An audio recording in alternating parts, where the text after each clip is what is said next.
We took more assets on last year than we did from 2018 when I started the business to the end of 2021.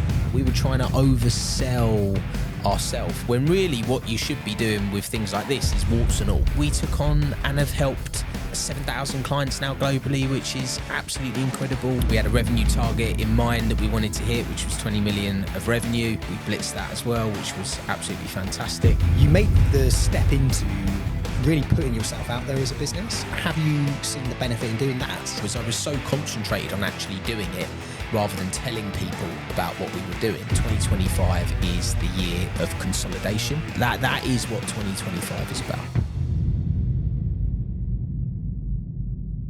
Okay, Chris, welcome back to the Financial Planner Life podcast. Obviously, this is a podcast dedicated to careers within the financial planning profession. You've had a pretty exceptional career and a pretty exceptional 2024 at Hoxton. So I wanted to bring you back onto the Financial Planner Life podcast to let everybody know exactly what Hoxton have been up to, why all of a sudden you are on the map, and where we're going for 2025. So, bit of a recap then. What happened in 2024? Because you've had an exceptional year. Yeah, I mean, look, we hit our revenue and our assets under management targets. So at the start of the year, we said we wanted to be at over 2 billion by the end of 2024. So we smashed that by 5%, which was great. So we ended up on 2.13 billion, which was amazing. We had a revenue target in mind that we wanted to hit, which was 20 million of revenue.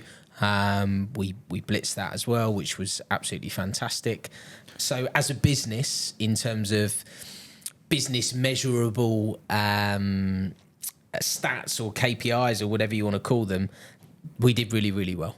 And also, you know, what was really nice as well is that we brought lots of new people into the business as well. Lots of quality members into the fold, and we took on and have helped 7,000 clients now globally, which is absolutely incredible. Obviously, being a client-centric organisation and clients first, that's super important to me. So yeah, it's been a really, really good year. Fantastic. You also made a huge change, didn't you, around your own brand as a business? You completely changed the brand around. You've invested quite heavily, by the looks of it. Well, you have, I know this, into content creation as well. I'm here. So 2024 was another year as well where you made the step into really putting yourself out there as a business. And have you seen the benefit in doing that? Yeah, look, there's a lot I've seen benefits from last year. And actually what I've really noted was the benefit of having something exciting and new going on as well, and the actual positive impact that makes. So in 2024, we rebranded from Hoxton Capital Management, which was probably a bit old and stuffy, to Hoxton Wealth. We actually decided to do that in 2023. In August of 2023, we came together as a management team and said we actually need to freshen up the brand. So Hoxton Wealth is where we got to with the name, and we obviously, you know, whole new colour scheme, whole new logo, all of the content stuff that we've been doing, which has really been projecting the brand and making it a brand people want to be associated with, clients and advisors alike. And we've really seen a positive impact on that. Clients coming back and feeding back to us on how they found it. Actually, it encompasses more of what you do, and it looks really fresh. It actually fits much better with us now, weirdly enough.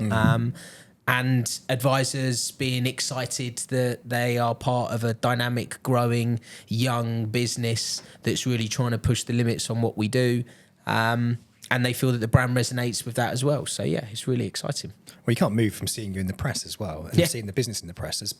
What part do you think PR has actually played in that? Do you feel like it's a good investment, PR? I'm massively under-egged when we first started how much of an impact brand and getting yourself out there really had. Like, really, really did. And the reason why was I was so concentrated on actually doing it rather than telling people about what we were doing. But then I realised that actually so many people hadn't heard of us and would never hear of us unless they were able to see the good work that we were doing. So number one, you need to make sure that you continue to do the great work that you did. You can't forget that. But number two, it's important that we do yell it from the rooftops, and I think we've done that pretty well. Obviously, you've come in and done an amazing job on putting us out there and putting us in front of more people and building the brand. And it's been a huge upwards trajectory in the brand recognition of Hoxton. Yeah, 100%. Fantastic. I'm definitely seeing a trend, like the companies that are actually investing into marketing, branding, whether that's podcasting, YouTube videos, even just sort of updating LinkedIn appropriately to talk about what the business is actually doing in a humanized, authentic way. Yeah. I see the businesses that are doing that are getting a huge amount of traction. Huge. And I think it's just such an important thing to do. And financial planning has historically been behind the times on that. So for me, being involved in Hoxton, especially coming in 2024 and being, I suppose, integral in that part of getting that brand out there, getting it seen. And for me, it's about stories. It's not just about one person. It's about the people within the business that bring that business to life. And I think we're doing a fantastic job, and it's brilliant to really be part of a business that's spearheading that within financial planning. I mean, look, other professions are doing, and other industries are doing an amazing job, right? We're playing catch up at the end of the day. 100%. So it's good to be involved in a business that has that foresight and understanding that content creation is good for client generation, is good for sharing our stories, attracting talent, and being authentic. So, all good. 2024. Any challenges? Anything you had that was a real struggle for you? Look, there's always challenges. I think as with anything, I think what we found challenges with last year was, so when you put out your brand and what you're about, I feel that a lot of people try and oversell it. And I feel almost at the start, we were probably doing that a little bit. We were trying to oversell ourselves, when really what you should be doing with things like this is warts and all, is letting everyone know the good bits, but also letting everyone know the bad bits as well. Like, we are not we are not this. So for instance, we are not a 9 or a 10 till 4 organisation. We are a 7 till 7. We have offices all over the world. Our members, staff members, work really, really hard.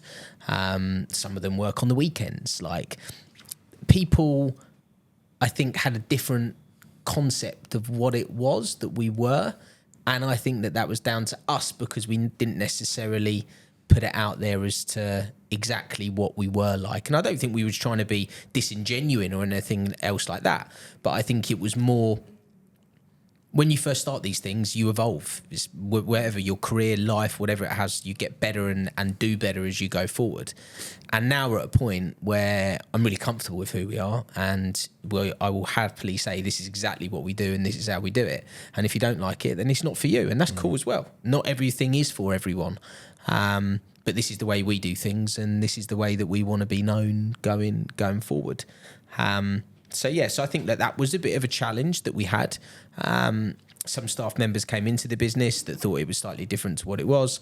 Hopefully episodes like this really give people a chance to look into our business and understand what we're about, and are able to say, yes, that resonates with me, or no, it doesn't.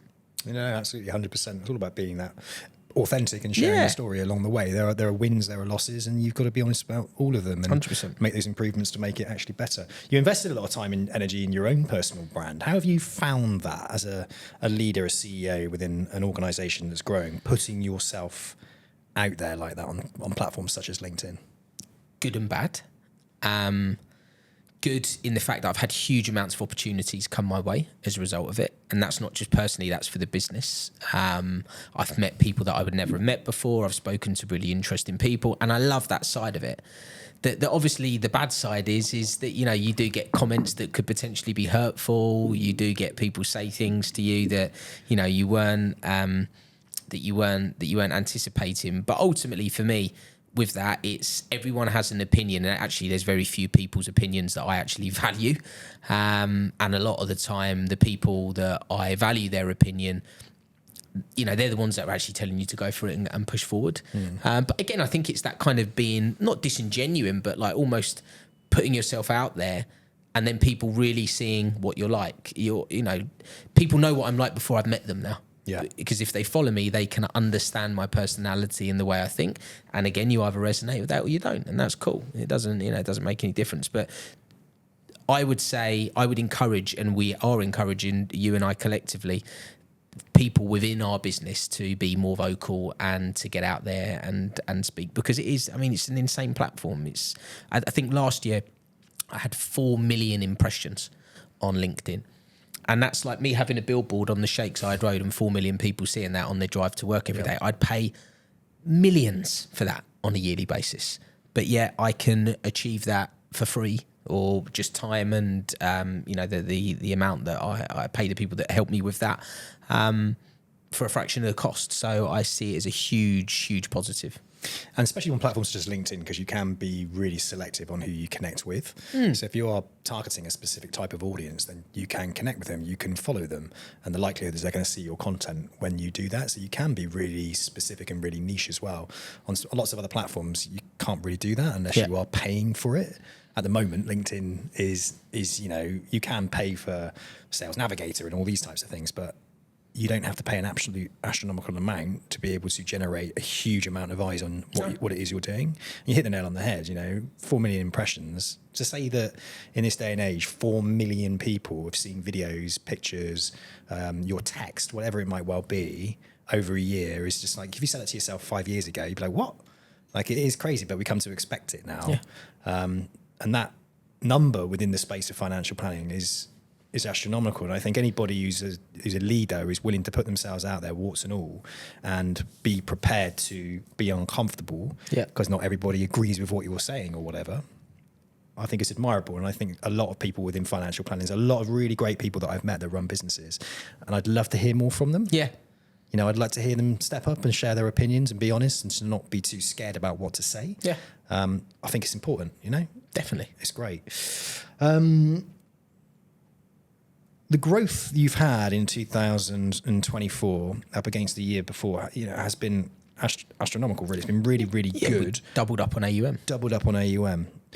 So why did that happen? Let's just give people a bit of an insight. What was the what things have worked and where have you managed to double your AUM? I mean, we took more assets on last year than we did from 2018 when I started the business to the end of 2021. Like, collectively, we took on more during that period. In fact, it's up to the end of 2022. So over the first 5 years that I operated, we took on more last year than we did over the first 5 years. And that's because we've got the compounding effect.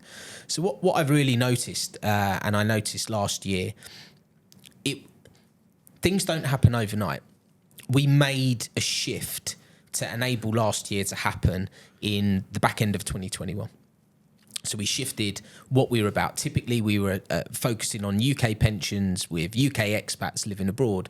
And in 2021, we said we want to be more holistic. So 2022 and 2023, we really doubled down on changing that. Obviously, there was a big change in the markets. 2022 was a really tough year. The first half of 2023 was also really tough. Back half was good. So it was... it was a big change in how we go out and what type of clients that we were targeting as well. So we were very one-track focused before. Now we are way more holistic. So we do financial planning, the lifestyle piece. We give, obviously, the investment advice to clients. We help with tax. We help with legal. We help with property. What we're trying to be is that concierge, as you said on the last episode that we did, a concierge service to our clients. People with money that need our service don't want to deal with 50 different people. They want to deal with one person, and they expect them to not be an expert in absolutely everything they do, but they expect them to be able to tap into expertise and for them not have to work harder. So I've got a client, let's say, US connected individual, assets in the US, some assets in the UK, have to file tax returns in UK, US, and they're living here. Yeah? That, to me, is like the prime type of client that we would be helping in our international business. They don't want to have an advisor in the US, an advisor in the UK, someone helping them here, and then also utilising 3 other different people to help prepare taxes.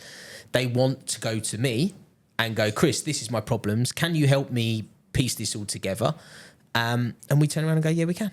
And we make it happen. Mm. And that seamless approach has enabled us to start dealing with the higher echelon in terms of wealth, and also enabling us to offer a more comprehensive service to people that are accumulating wealth as well. So it's actually been... like a lot of people look at last year and go, yeah, kind of got lucky, but we didn't. That's like 2 years of hard work to build up to last year, and we will do more this year as a result of it. Nice. And so when it comes to like client acquisition, inorganic versus organic, is it a combination of both, or is one outweighed the other? Organic last year was outweighed the inorganic stuff. So we did organically throughout the business about 600 million, and we bought on about 300 million of assets that we acquired. This year, I anticipate that we will acquire a similar amount so that we bring on organically. We've got a big acquisition teed up that hopefully will be done in the next few weeks. But the inorganic piece was also something that we had to learn. Baptism by fire. 2023, we decided that was a track of the business that we was going to go down, and we was going to start pursuing it. And we decided the UK domestic market was a good place to start, just due to the age of advisors and due to the consolidation that's currently happening within there. And we saw an opportunity that we would be able to build up a bigger domestic UK footprint to help to help us to aid the rest of the business that we have, and to offer that to clients. So a lot of our clients are still UK expats. Having a big UK domestic presence is great for them because they see comfort in that. Yeah, you've got a really good UK presence. I know when I go back to the UK, you can still look after me. Now we've got offices in Liverpool, Birmingham, and London. We'll probably have one in Scotland as well. Going forward, people look at that and they go, "Great, that provides me with comfort." Next place I'd love to start acquiring businesses is the US. That for me is the golden market that I think is huge, and clearly with the amount of people and the amount of wealth there that it is. But yeah, organic last year, slightly more organic than we did inorganic. This year will be very similar. Naturally, inorganic, it's easier to go and buy something than it is to make it from scratch yourself. But arguably for me, there's more value in making it from scratch yourself than actually going to buy. Because I think that takes, anyone can buy something. It's very difficult to integrate it. Yeah. Talent attraction then during 2024. Huge. Yeah, what was it like for you, and what did you learn in that process? We learned that a lot of people are unhappy. And we learned that in terms of other businesses, a lot of businesses haven't adapted as well as we were. A lot of businesses say one thing and go and do another. And for me, business is really simple. It's if I say I'm going to do something, I do it. I won't promise you to do something, whereas a lot of people get caught up in this promising the world and massively under delivering. I would rather under promise and over deliver. So I'm not going to tell you I'm going to do something if I can't. And it's very easy to get people in on the promise that I will do something. If I don't deliver, what chances do I have of keeping them? And we started to see that come unstuck for a few of the joiners that joined us last year. They've been promised the world, didn't get delivered on, and therefore they get the hump, quite rightly so, and start looking elsewhere.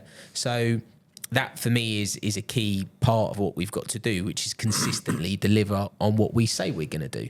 And hopefully you've seen that. I mean, you last year, we were talent attraction into the business. Hopefully we've delivered on what we said we were going to do, and you've seen that firsthand.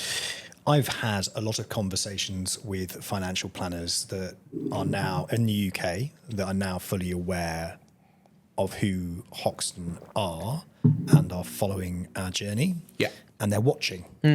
And none of them are liking my content, right? They're not engaging with it, but they're reaching out to me. And they're intrigued and they're interested in what we're offering and what we can do. When myself and JJ sat down on the podcast and we talked about entrepreneurial versus entrepreneurial, the amount of entrepreneurial financial planners that are out there that are either let's say they're self-employed, they've set up their own AR, they could be an RI. They're entrepreneurial, but they're struggling to run their businesses. There's a huge amount of compliance, Gabriel reports, everything that's got to distract you away from doing the business. Distract you away from what you enjoy actually doing. And I think one of the other key areas as well is they're struggling to build teams. So they're struggling to attract talent. It's very hard when you run a smaller practice. And I got guys I'm talking to, and girls actually, I'm talking to, that got 80 to 100 million under management as an advisor, but they can't progress forward. And they're struggling to hire talent into their smaller practices. So they feel quite isolated and they feel quite numb, and they can't seem to get past that next point. So when I talk to them and I explain what we're doing at Hoxton to be able to facilitate somebody that has an entrepreneurial mindset where they still have the incentive to build a business and to lean into us and actually get the support delivered upon, whether that's having a really good business developer in the business, right? That takes time, energy, and money. Yeah. Whether that's a good power planner or administrator, whether that's having some fantastic technology like an app that we have. Yeah. When I start to articulate exactly how that works and then how we wrap it around them and what the future could look like, even to the sense of, look, you know, here's one of the things I love. This might not be for everybody, right? But you can get a double bite.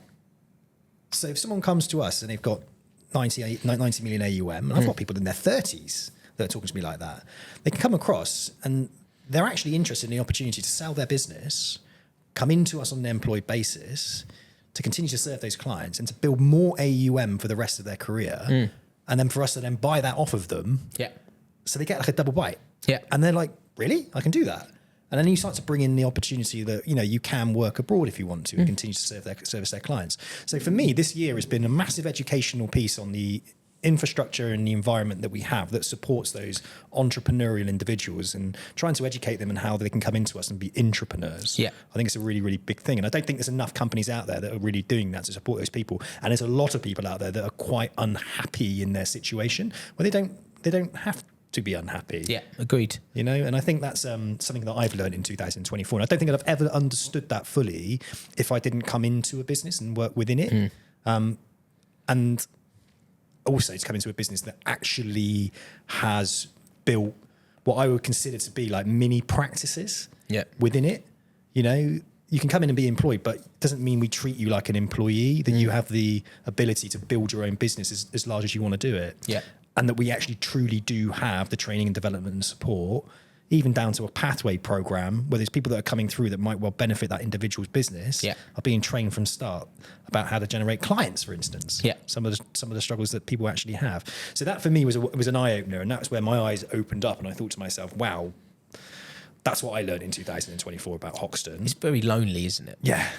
It's lonely as a business owner, because you don't know unless you can, like within a business you can see what great looks like. So as a business you can actually see what others are doing, and you can go, oh great, so and so's doing this, I could go and copy that, or so and so's doing that, I don't want to do it that way. And you pick the good bits and the bad bits, and you continue to grow. In a business yourself, what typically happens is you see great success in the early years when you don't have that many clients and you can go and take on a lot. Then it becomes less about you and more about the others in your team. So it goes less on what's your ability, more to the abilities of your team, less on how well you can manage clients, more how well can you recruit. And that was a big lesson for me, which was how well can you recruit, and the ability to attract amazing human capital. Again, cliche here. So I mean, this is not saying anything revolutionary here at all, but I massively got in 2023. It was not last year. In 2023, the impact that really good quality human capital can have on your business, and how much that will excel you going forward. At Hoxton, we try and knock down the barriers for people looking to go from that. You know, they're suppressed. They're like, oh, I can't move. I've got, I can't do this myself. We do that with technology. So empowering them with the tools that we've created. You know, we've got 25 developers in-house. The leaps that we've taken forward last year and the leaps that we will take forward in 2025 with the technology that we've implemented. So this year it's all about one-day client. It's how can I as a client say, yes, I want to move ahead, and there be hardly any barriers to me becoming a client. If you imagine the process at the moment, UK advisor or even international advisor, client says, yeah, I'm looking to work with you. Okay, so they probably speak to a business development manager. After they've spoken to the business development manager, they get booked in for a first meeting with an advisor. After the first meeting, they'll then probably have a presentations meeting. After the presentations meeting, then they'll probably have a fact. The process is so long, whereas people want things now. They want things quickly. And after someone said, yes, I want to go ahead, you then got to do a suitability report. You then got to get compliance checked. You then got to do, maybe 3 or 4 weeks before they've actually managed to execute in an age where I can go and I always say the Deliveroo, where I can order a pizza and track it all the way to my house in 20 minutes. Like, why on earth is there barriers in financial service? So creating that one day client where it's compliant and where it's in the best interest of the client to do so, we shouldn't be giving them barriers to do it. And that is what 2025 is about for me with the technology that we are developing, is how can we bring people on in a smooth and seamless and automated fashion as possible. Clients want to deal with an advisor. They don't want to deal with a robot in the background, but they want all that stuff that the advisor takes their time over and is clunky for an advisor to do, to be quick and done as quick as possible. And you're obsessed with efficiency, right? Yes. You are obsessed with efficiency. And that, again, is great. So when I do talk to those financial planners, I can turn around and say, are you obsessed with efficiency? Do you like administration? Do you like how long it takes you to write business? Would you like somebody in the background investing time, energy and money in testing ways to make this better for you? Most of the time they go, yeah, that sounds amazing. Right, well, that's what we're doing at Hoxton, for instance. We are a company that's making that investment. And you talk about the app and everything and the one-day client. And, when you explain that to somebody, it lights their eyes up, because one of the biggest barriers is the time it takes to do things. Yeah. And unfortunately, financial planning is a little bit behind. It is hugely. I mean, not even a little bit, mate. Yes, I mean, let's put it like, it's like we're operating in the 1980s. I don't know, some people say that about me, about my prospecting, but as we said, I'd like to think I'm progressive with that. Yeah. These guys out there are just like, it's just, well, this is the way we've always done it. That doesn't mean it's right. Yeah? You need to be improving processes. We live in a world now where everything is quick. People want things immediately. Having to wait 4 weeks or 10 days even for something to be checked and all the rest, it's rubbish. Yeah, like we need to work on that as a profession. Great. So reflecting on 2024, then let's look forward to 2025. Yeah. Okay. So, what are you aiming to do this year? What's on Chris's agenda? What's on Chris's wish list? Yeah. So I want to be as close to 30 million of revenue as we can get to. I believe that we will. I believe that we'll do that. Over 3 billion of AUM, we will finish the year on, and continue to develop our technology stack as I've discussed. For me this year, so we operate, and as you will know, on more, better, new. Yeah, more, better, and only then new. People get so distracted. But I need to do this. I want to do more, and I want to do it better of what we're doing at the moment. There's infinite ways that we can do more, and there's infinite ways that we can get better with what we are currently doing without getting lost and chasing shiny objects. So 2025 is the year of consolidation. It's the year of making sure that the businesses that we acquire are integrated well, taking on a few extra acquisitions and doing that. It's about making sure that our advisors are operating at the highest levels, making sure that we're providing the best service that we can for our client, and building on that. That is what 2025 is about. Oh, fantastic. You mentioned about America. Yeah. Is on your wish list. Yeah. Is that in the 2025 plans? It is. Expanding in? Yeah. I mean, America, for me, is the biggest market for wealth management in the globe. There's 400 million people that live there, more wealth there than anywhere else in the world that would be open to wealth planning. Like, why aren't we operating there is the question. So we already have an operation there. We already have a business there. It's about making sure that we now are utilising it, and we are doing more there this year. That is, America is more. And I think it's a really interesting market. I think the quality of advice there is fantastic. I don't think that they're too aggressive with regulation and nannying. I think that they are open for business and they want you to do well. And I'm super excited about it. I mean, as you can tell. I mean, I think there's 260,000 financial planners or financial advisors in America. And actually, when you put it in comparison to the population, it's not far off the numbers that we have in respect of the population here in the UK. It's not far off in comparison to how many advisors to clients. So there is a huge opportunity there. Huge. There's a huge amount of wealth there, way more wealth than anywhere else in the world, right?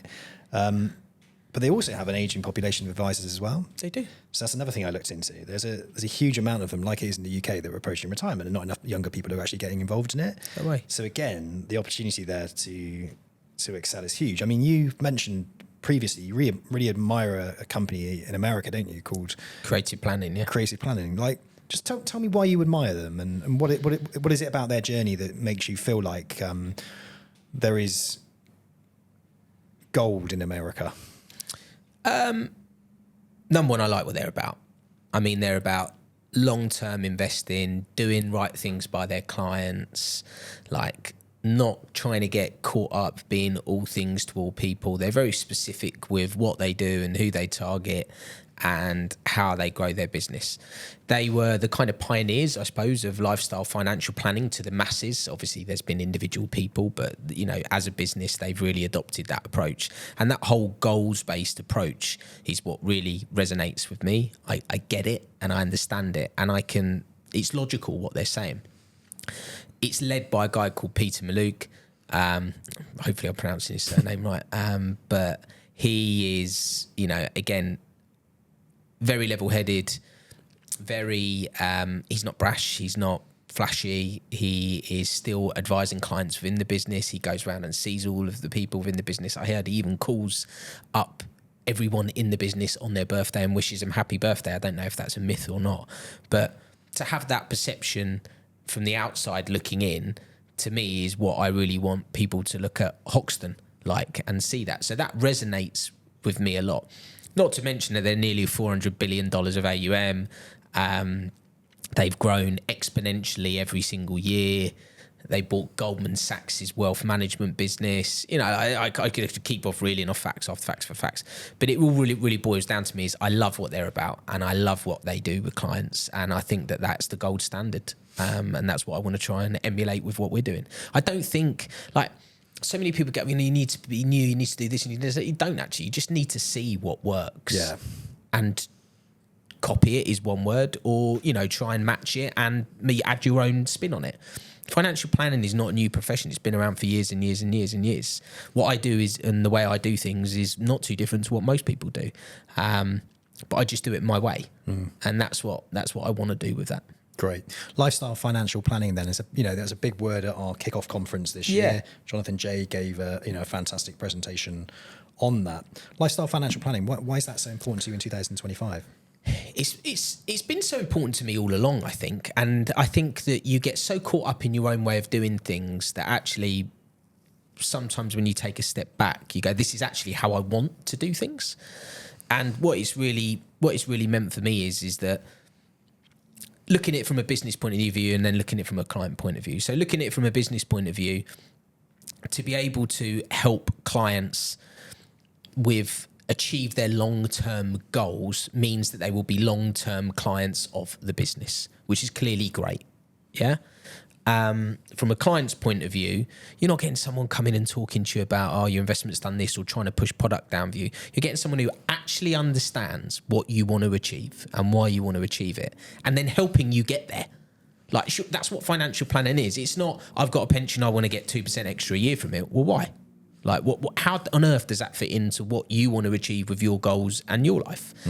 Starting with those goals and understanding that, and then working backwards from there, is what's really, really important. And it's taken JJ to come into the business to really be pushing that internally and championing it. That's made me really sit up and get behind it. So we was doing it already with cash flow modeling and all the rest of this stuff, but having read huge amounts on it now and submersed myself into it for the past 12 months or so, I really get what it's about, and that's really what I want us to be about. It's interesting, actually, because I kind of went through the process myself. Bobby Sahota, who's now joined us, which is fantastic. I get on with her really well. Yeah. She's very much into vision boards and visualizing what you want out of life. Yeah. And I've always struggled a little bit with putting a roadmap to get to somewhere. I've always been someone that is a bit of an activist and just learns as I go. Yeah. And if you ask me to put an actual figure out there of what I wanted to achieve or where I wanted my life to go, I never actually have done that. So I never had a fixed plan or a fixed goal. Obviously, had a vision in my head of what I thought. But sometimes that vision can be like a fantasy, you know, an idea of it being, when I get there, that's what it will be. Yeah. Whereas actually when you sit down with somebody and you can actually talk about like what some might consider the fluffy side, for me, it was really beneficial. So to be able to actually visualize and pinpoint exactly when I would like to retire, but what I would like to do and what I think I would need to get there to live the life that I wanted, but to also live the life that I wanted up until that point. Me living in the world where I'm talking about goals and somebody is working with me to listen and help me articulate clearly what that vision is. She then went away and then she just put a plan together for me and come back and said, what you want is actually really achievable. Yeah. So she did all the numbers and all the how I get there, which is a bit that I'm not strong on. Yeah. And then all of a sudden I was like, wow. I know what I'm working towards. I know what I'm working towards. So for someone like me, and I guess like entrepreneurial, business owner, where I haven't really ever given myself the time and energy to sit down and get out the spreadsheets, it's brilliant. Yeah. And I love that. So bringing in the visualization and bringing in the goal setting side of it, I think it's like flipping on its head. It's like some people almost expect to go see a financial planner. You should know what it is you want. Yeah. But actually, that's the bit that's really hard sometimes To articulate. And when you sit down there and you do it and you bring it all out, that's where like it becomes actually a really beautiful experience. And you can connect. Then you get more excited about the plan. So you get more excited about the investment side of it. You get more excited about how much you can put into your pension and why and all of that kind of stuff. And I like that. So the fact that you're gearing and edging towards that lifestyle financial planning for me makes total sense. Yeah, huge. I've got two really nice examples of that as well. So one of my clients, he came to me 4 years ago. He's been a client of mine for nearly a decade now. And he wanted, his son is living in his house. And he wanted to gift the house to his son. But he was really concerned about gifting it and what it actually meant. And when we actually sat down together and discussed, actually, it's much better for you to gift with a warm hand than a cold hand. Like, why don't you want your son to live in it now? And you can see the joy that that's going to bring to him, his wife, the kids, providing them that stability. You don't want to live there. It's too big for you now. Like you want to live somewhere else. So why not gift that now? And why not put that in action? Like it was kind of almost like he came to me. It was an idea we planted over a little while, but it grew. And that is nothing to do with your pension. That is nothing to do with your general investment account. But actually, that's super sound financial advice, because as long as he lives for 7 years, it's now out. It was 1.5 million quid house. It's now outside of his estate for inheritance tax. It's always going to go to his son anyway. And great, he's been able to see them enjoy it, which was going to happen anyway. And it saves probably a lot of stress for the son in the meantime. The other one is with a set of clients. They came to me and they were looking to sell an investment property, and we were just talking about it. And they've got a house in Hong Kong as well as London. And we sat in their house in London, and they were, saying, "Oh, we don't want to pay all this tax, and this is like stressing us out a little bit, and we don't know what to do." And I was like, "Well, why?" Sorry, the house they were selling was in Hong Kong. Why actually don't you go and live in Hong Kong for a bit? Why don't you go and spend some time there and make that your primary residence for a few years? And then if you do want to sell it, then great, you can potentially sell it. It's opened up their whole world to different possibilities. They're currently going on a 6-month round the world cruise they would never have done before. From some of the money they will save from the sale of their house in Hong Kong. That's not an asset that I manage for them. But these are the broader conversations that actually mean things to people, where you actually, as a client, our relationship is much deeper now. Like I actually am in tune with what they want. Yep. And they're getting more from me because they're getting the advice that they want, and they need to live the life how they do. They've told me they're infinitely happier now that they've made the decision to do that than they were before. And that's what I love. So that's the bit that I love, because it weighs on your mind. And I think as also people get older, it weighs on their mind even more. I can see it in my mum at the moment. She's like 70 years old. My dad's the same age. They are approaching that final stage of their life, right? And there's a short amount of time that they have really to be able to go off and do the things that they always dreamed of doing. But now they're kind of almost locked in. So they're considering selling their house to free up the money to be able to then do some traveling Yeah. and to rent as opposed to own their property. And I want to make that dream a reality because time's ticking. Yeah. And it's not a rehearsal. No. And I think the sooner you kind of establish what and really picture and really put a plan together of what you think your life is going to be like as early as you possibly can, that things change in life, granted, right? But also people have these preconceived ideas. I love what you just said about gifting with a cold hand and gifting with a warm hand. Well, like, why? What was going through that person's mind that made them feel that perhaps gifting a property to somebody whilst they're alive perhaps isn't the right thing to do and you should wait until you died? It's like... Because you're worried about losing control normally. There we go. So, and there we go. And then you start to challenge those behaviours. Well, why do you need control over it? Yeah. Are you enjoying it at the moment? Yeah. It's like these are the things, and I think it's understanding that psyche of people and understanding what makes them tick, which again I massively underestimated before. Behaviours, isn't it? Yeah, huge. Yeah, all of that makes a huge difference. The human condition. Yeah. I'm very excited about all of that and working closely with you around that. And it ties also in with my vision of we, as a financial planning firm, need to be able to articulate what that actually means, right? It's really, really important. So I think doubling down on that and us understanding that and understanding our clients even deeper is really important.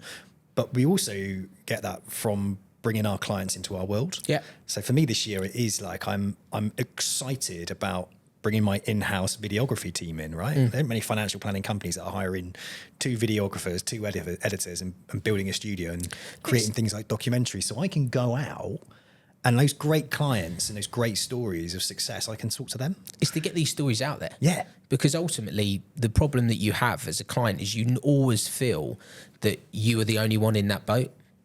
Because you don't know it, like you don't really discuss it with other people. You don't really know, like, so you don't know what you don't know. Yeah. And actually articulating these stories and helping people see the art of the possibility, then your mind expands. You get that this might be a possibility for you. This is what normally happens, especially with high net worth people, is they die, they are frugal throughout their life. They save their money, it's been ingrained into them. And then they end up passing. And then the money goes to the kids. And I've seen it time and time again with clients that have passed where the kids inherit a lot of money. Now, what do the kids do with the money?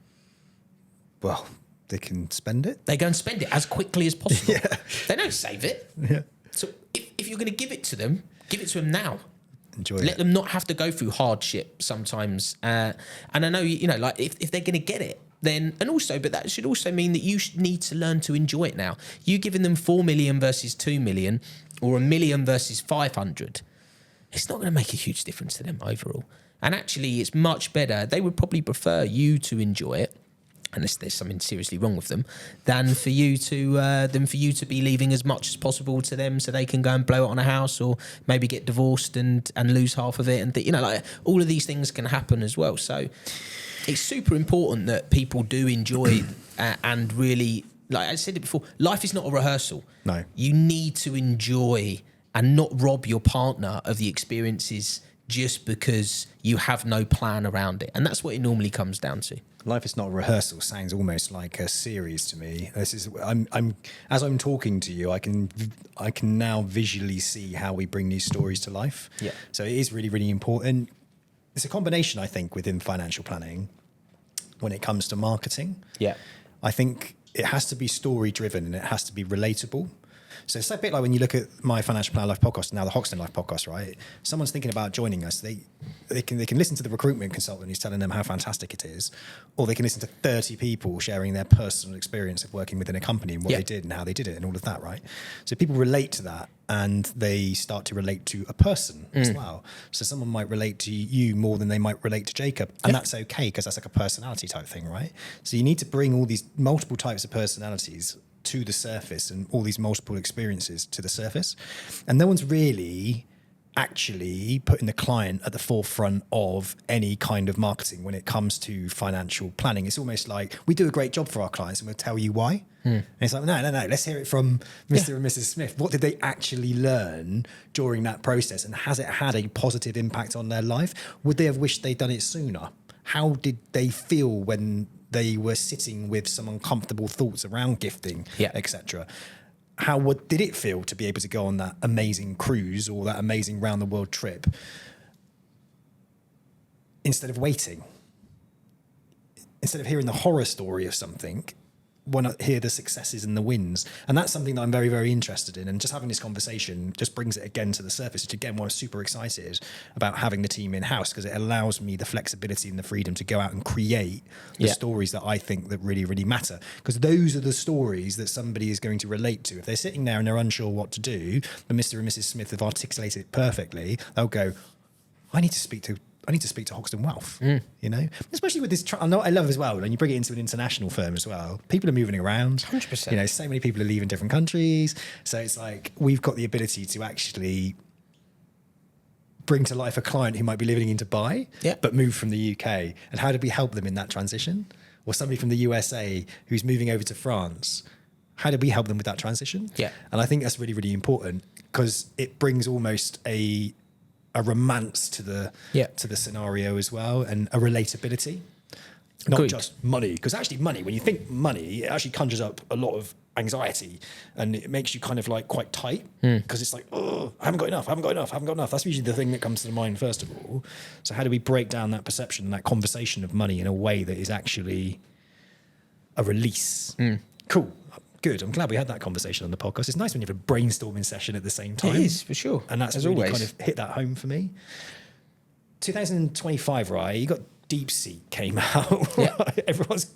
Everyone's now like, whoa, AI is really going to take off and it's going to become a lot cheaper. Well, you know, technology is we talked about technology a lot and we talked about this one day client, right?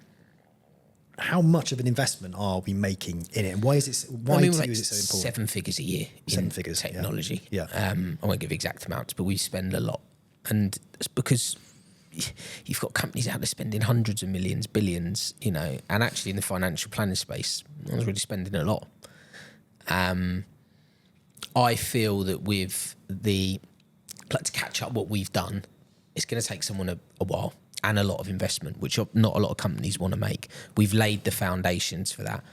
And we give people the opportunity to build on that as well. So ideas that we get from the guys, we implement. We make changes, we develop, we adapt, we grow it forward. But the purpose of technology is it's an enabler.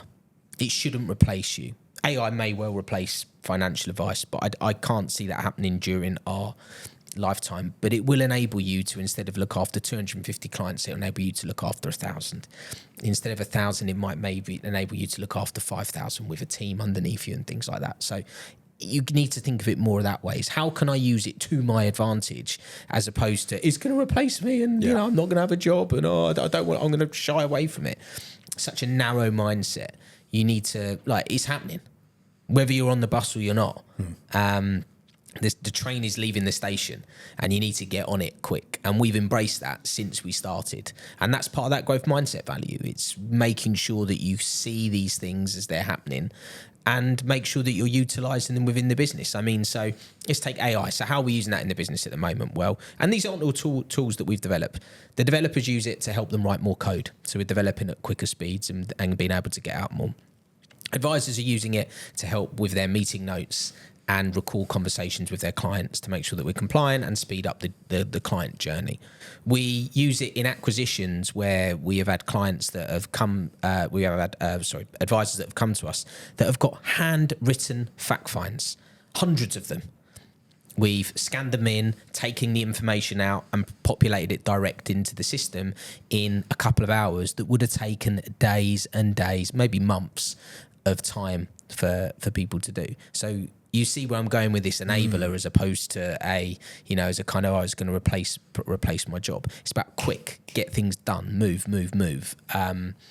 And it's about efficiency, automation, and that's what we need to embrace with it. And I think I'm so excited about what we're going into. We're at an age now where we're at the forefront. It's almost like the Industrial Revolution. You know, it was a huge movement. I think we'll look back in history and go, it was the AI revolution. Mate, massively. 100%. We're already in it. It's happening. I mean, you use it within what you do. Yeah, all the time. I use it all the time. Yeah, absolutely love it. Looking forward then, Okay, so we looked over 2025. We looked back. So we're looking at 2025. That is obviously looking forward. We've looked over 2024, but you're a big picture thinker. You're always planning ahead. You're a growth mindset individual. What are your plans then for the years following? Where do you see the business going? I mean, look, I'm 38 years old. I want to do this all day, every day, as long as I can. And that if that means up to I'm 90 or 100, then that's it. I've got a lot of years of compounding growth ahead of me. I would love for us at one point in time to be the biggest financial planner on the planet, but I appreciate that's not going to happen over the next year or two. So, our goal by 2027 is we want to get up to 5.5 billion of assets. In terms of people that we're helping. That's our kind of next milestone that we really want to hit, and we want to get there. We've got a plan, we've got a model, we know how we're going to get there, what we've got to do to get there. We've broken it down to teams, to managers. Everyone is aligned on our goal and what we want to do. So 2027, 5.5 billion. You can hold me accountable to that now I've said it. Okay, Chris, fantastic recap of 2024. 2025 looks absolutely awesome and beyond. Yeah. But we're going to need some serious talent to join our business. So let's just talk a little bit about the types of people we would like to come and join Hoxton Wealth. And really as well, what's on offer to them? If we're pushing forward and we're growing the business, we want them to come with us. So what are we doing to incentivize them to stay for the full journey? Yeah, look, I think ultimately that there's various different talent we need across the business. I think there's sort of 120 roles Ollie recruited for, and Jamie and Ollie's team and Michaela. I'll get it all out in a minute, all of them, last year. And that was across everything from barra planning to advisors to compliance staff to marketers, everything. And that's massive, huh? Like the breadth of talent. But there's 3 core values that we look for. Hardworking. Like we don't want to work with people that aren't hardworking. Like that. That's just not us as a business. We want to work with people that don't have ego, that can get along with everyone, that, let's call it for what it is and not a dick. And then the last one is a growth mindset. Like, even the top performers in our business are constantly looking to grow and to do more and to be better. And how can it's not just, I need to do some extra qualifications. It's like, how do I grow as a person? What can I do better? How can I become more efficient? Like, those 3 things are what we're looking for. As a business, we will provide endless opportunity. As you hopefully have seen from what we've just said, now we are not looking to stand still. We're not saying you come in, do things our way, or bugger off, and this is the way we've always done it, so this is the way that we're going to do it going forward. Actually, what we're saying is we're investing 7 figures a year into tech. We've got global license capabilities. We are looking to go out and acquire more businesses. We are looking to expand as a business. With expansion comes huge amounts of opportunity for people within that business. So if you if you kind of let's take that out of it. So just career progression and all the rest of the stuff, like numerically, what does it look like as well? I believe we pay really well. As an advisor, let's say, because that's normally the track that people will come in on or want to join us on, they get paid a split of the fees that they generate. We do obviously have salaried role as well for the servicing based roles too. They will be able to have a buyback. So this is for the people that are organically generating business. They will be able to have a buyback of the income that they generate on a year-on-year basis, which offers them a huge capital event at the end. There is a long-term incentive plan that we put in place for our staff members so they can benefit on the equity side of the business as well. So, a lot of people, the amount of money that they earn is important. But again, it kind of comes back to this lifestyle piece, which is something that we try and do with a lot of people is like, why do you need to earn that much? Like, what are you actually doing it for? And helping them understand that so we can work it back and make sure that they have what they need at the end to live a fulfilling and great life. And that might mean they end up stop working at 40. Could mean that they go and, I got one guy that, and I won't name names, he wants to go and drive the Tesco vans delivering shopping. Just wants to to build up his client book at a certain amount of time, and then bugger off and go and do that in the UK, and live work 3 days a week. That's what he wants to do, but he knows he has to work super hard now to be able to go and do it. Like, I'm not saying that's his dream job, but it's his dream lifestyle, is to just be able to go to work, forget about what I'm doing, do a task which doesn't involve a lot of brain power, spend as much time as I can with my family, travel around the world when I want, and that's the life. I'd still want to do something. Yeah. And I don't know how he got to that role, so don't ask me out, but that's what he said he wants to do. So you're like, but we will enable you and help you get there.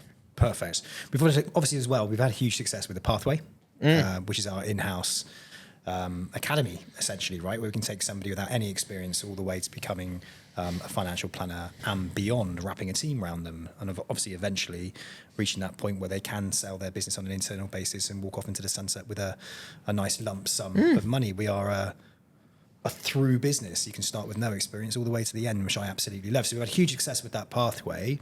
We're constantly refining it. We're developing our school community as well. So our Hoxton Life school community, where we're educating people that want to get into financial planning. We're saying, come on into our community. We're going to teach you some stuff about it as well. We're going to educate you on what it takes to be a great financial planner. You're going to learn a bit more about who we are, what we're doing, where we're going. So when it comes to that investment in the next generation of financial planner as well, I'm pleased to hear that Hoxton are so involved in that and are committed to it, and want to make sure that there is a pathway that isn't just self-employed, that there is a pathway that's employed that can take you all the way to becoming a financial planner, right? Yeah, I think it's that whole kind of self-employed model is, in my opinion, kind of like flittering off in the distance. It's like you're employed, but you get a split of the revenue, and that's what you want, which is why you become self-employed anyway. But you get it without all the hassle. Like, what you net is what you net, which is lovely as a business owner. I wish my margins were fixed, but unfortunately they're not. But it's super important to invest in the next generation for a number of reasons. Number one, if you're not doing it as a business, your business will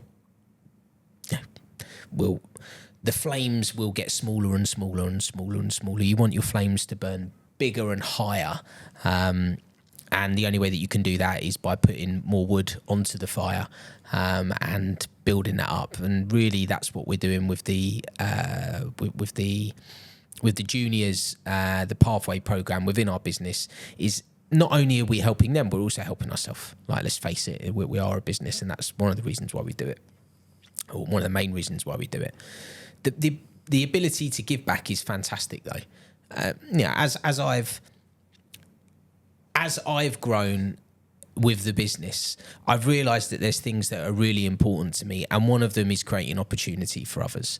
And to me, giving someone a career that they can go on and support their families on, and potentially their family's family as well, with, is an amazing prospect, and helping them develop those skills. So I'm really in tune with what they need to do. I've done it, I've been there, and I want to provide the right pathway for them to be able to become future leaders of our business and lead the ongoing chapters to make our business a success for the longer run. It shouldn't just die with me, it should continue forever.